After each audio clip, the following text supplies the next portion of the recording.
Le sujet d'aujourd'hui, c'est le dépistage, c'est la prise en charge du couple infertile. باش نحكيو على ما هو الحل عند تأخر الحمل والإنجاب. Alors, ça, vous le connaissez tous, pour avoir un bébé, et c'est généralement le but de notre réunion aujourd'hui, c'est la grossesse et le bébé.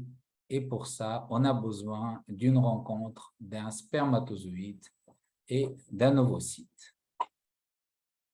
Mais vous savez, ça peut ne pas arriver dans tous les cas et on va comprendre qu'est-ce qu'on pourra faire dans ce cas. L'infertilité, ce n'est pas la stérilité. Alors, la stérilité, c'est un diagnostic définitif. Alors que l'infertilité, c'est l'incapacité d'un couple à concevoir naturellement au bout d'un an de relations sexuelles non protégées. Ça veut dire quoi? Ça veut dire si un couple est marié et si au bout d'une année, ils n'ont pas de grossesse, on conseille qu'ils consultent un spécialiste. Cette période-là, elle peut être raccourcie à 6 mois si l'âge de la femme est de plus que 35 ans. Les causes d'infertilité. شنو الأسباب نتاع تأخر الحمل والإنجاب؟ On a des causes féminines, des causes masculines, des causes mixtes. Et bien sûr, on a ce qu'on appelle l'infertilité inexpliquée.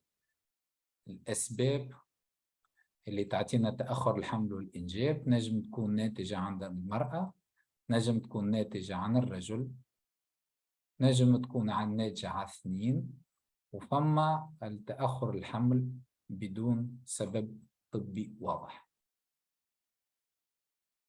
On rappelle l'anatomie masculine et vous imaginez, pour avoir un bébé, pour avoir une grossesse, il faut que tous les organes masculins soient en place. Donc, la consultation chez un urologue est très importante. Quel bilan demander à messieurs? شنو التحليل اللي نطلبوه من الرجل؟ C'est le spermogramme. Alors, c'est quoi un spermogramme? C'est une analyse qui est très importante, qui se fait après 3 à 5 jours sans rapport sexuel dans un laboratoire et on va analyser plusieurs éléments. Donc, on analyse le nombre de spermatozoïdes, la mobilité, et il y a plusieurs types de mobilité comme la mobilité rapide, la mobilité lente et la mobilité sur place. Et bien sûr, il y a les spermatozoïdes qui sont immobiles. Après, on va voir aussi leur forme. Théoriquement, un bon spermatozoïde, c'est comme sur cette forme-là. Il a une tête, une pièce intermédiaire et une queue. Toutes les autres formes sont considérées comme des formes anormales.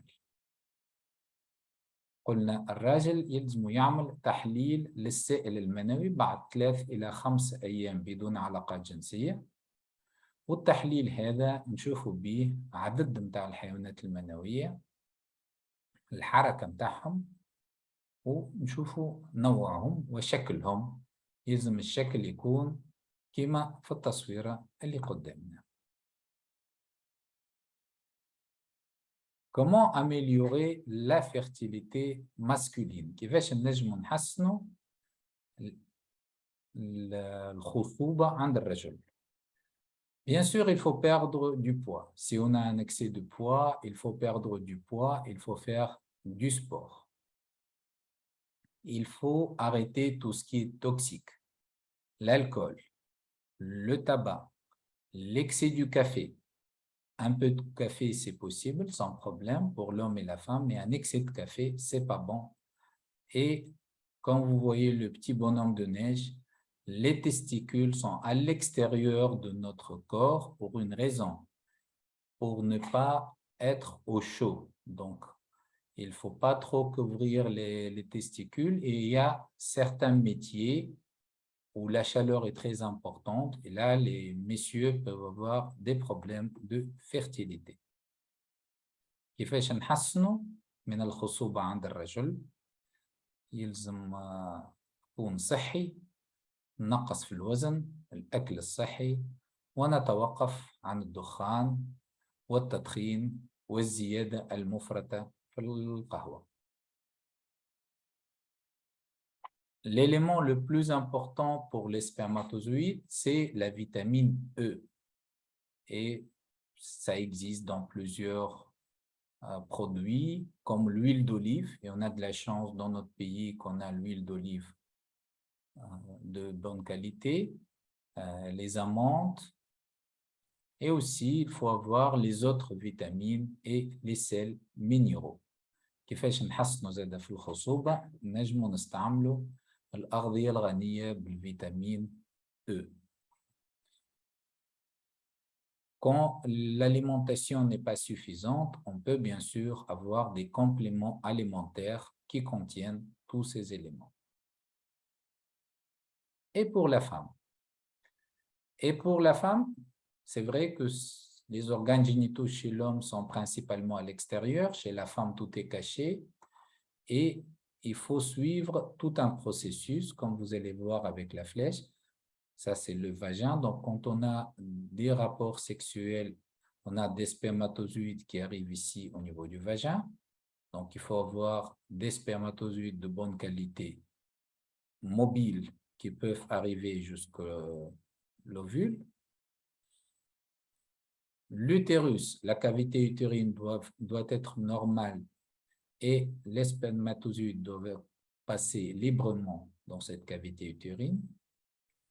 La trompe doit être normale. Parfois, on a des trompes bouchées ou collées, et là, c'est un problème.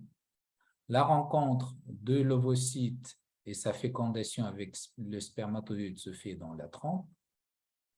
Et on doit avoir des ovaires fonctionnels avec une ovulation normale. Donc, chez la femme, c'est un peu plus compliqué que chez l'homme. Et quelles sont les causes de cette infertilité? Chez la femme, on peut avoir des problèmes liés à la trompe, on peut avoir des problèmes liés à l'utérus, comme le fibrome, on peut avoir des problèmes de col de l'utérus ou des ovaires, comme les ovaires polykystiques ou l'insuffisance ovarienne. Donc, la femme doit consulter un spécialiste, un gynécologue, et il va lui demander un ensemble d'explorations. Il y a un bilan hormonal à faire. D'habitude, on le fait au début du cycle, entre le 2e et le 5e jour du cycle. On fait un examen gynécologique et une échographie et une exploration des trompes appelée hystérosalpingographie. Une fois tout ce bilan fait, ça veut dire le bilan de madame et le bilan de monsieur, le spermogramme, votre médecin va vous aider à prendre une décision. En fonction de ce qu'on va découvrir, on va dire que oui, la fertilité spontanée est possible ou non, pas de possibilité de fertilité spontanée et on est obligé de passer à la fécondation in vitro. C'est pour cette raison que je dis qu'à chaque fois, c'est très important de faire un bon bilan de fertilité et ne pas prendre des traitements sans ce bilan. Alors, si on pense que la fertilité spontanée est possible, et c'est le cas quand tous les bilans sont normaux, il faut bien sûr aider la femme à améliorer sa fertilité. Donc, comme pour messieurs, il faut perdre du poids, faire du sport Il y a des sports qui sont actifs, qui brûlent la graisse. Il y a d'autres qui sont statiques, qui renforcent le corps, comme le yoga, et qui diminuent le stress. Et le stress, c'est un élément très, très important aujourd'hui. Et bien sûr, il faut arrêter le tabac, ou au moins diminuer la cigarette si la femme se prépare à avoir un bébé. La nourriture, je pense que c'est clair. Tout ce qui est gras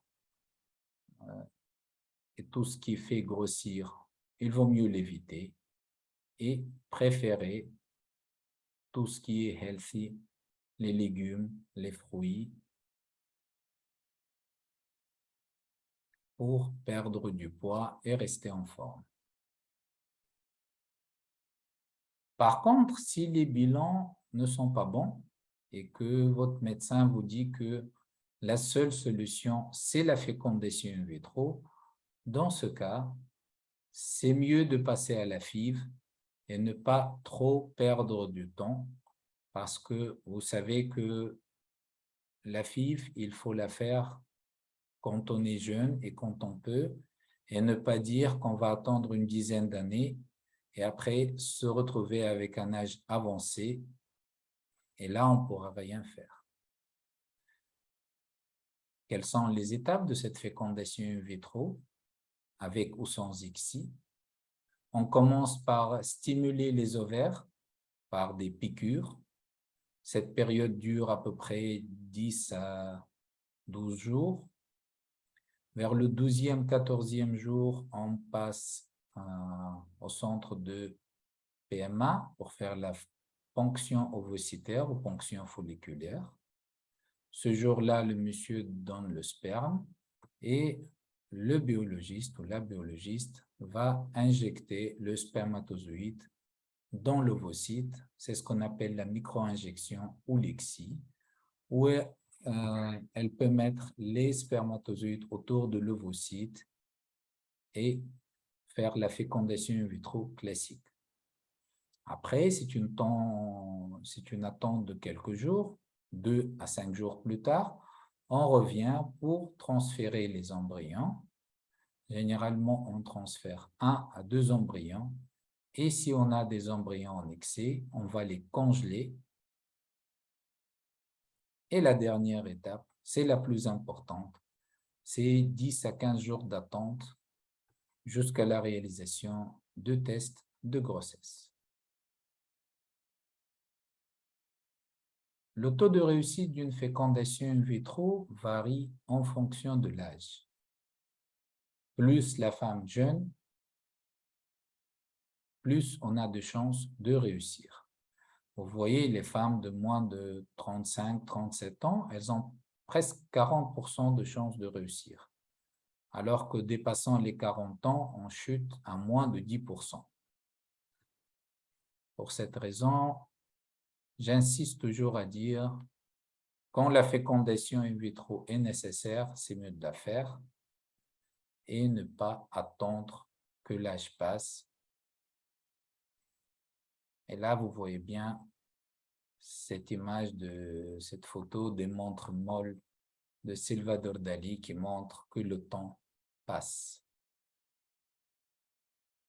Merci beaucoup pour votre attention et je suis très content de me retrouver avec vous et de répondre à vos questions.